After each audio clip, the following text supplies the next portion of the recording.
Voici notre centre d'apprentissage à la petite enfance. Certaines personnes l'appellent un service de garde, mais pour nous, ça ressemble plutôt à un atelier, un studio ou peut-être même un laboratoire. C'est difficile de choisir un seul mot parce qu'ici, rien n'est jamais juste une seule chose. Un pot de boutons peut devenir une soupe, un trésor ou des pièces pour notre magasin.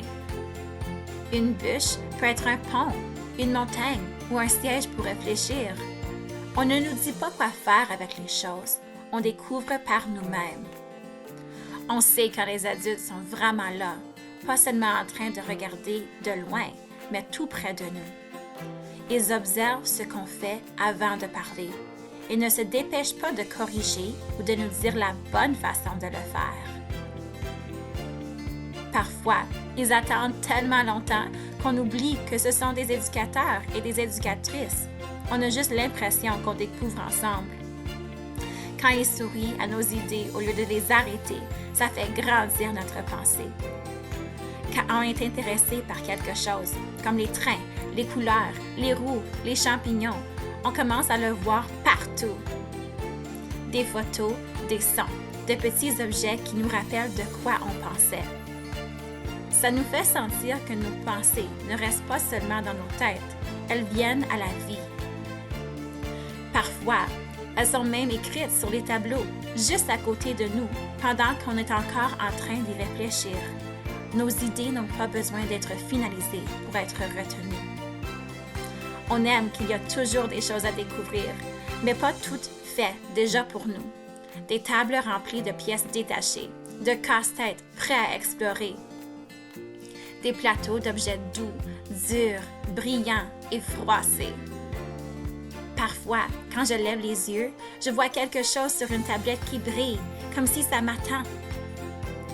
Je demande et puis, comme par magie, ça descend dans mes mains, juste à ma hauteur, pour que je puisse le toucher, le tourner et découvrir tous ses secrets. Parfois, on les trie avec soin. Et parfois, on mélange tout, juste pour voir ce qui va arriver. Personne ne se dépêche de nous arrêter.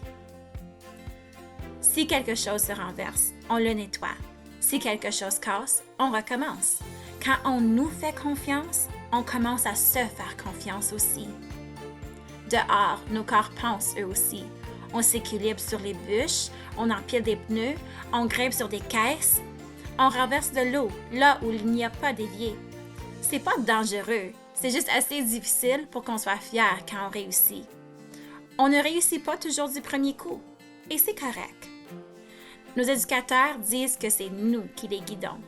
Et comme ils suivent toujours notre rythme, on sait que c'est vrai. Quand les adultes suivent au lieu de nous tout diriger, on se ressent compris, valorisé et écouté. Les choses qu'on crée ne disparaissent pas quand on a fini.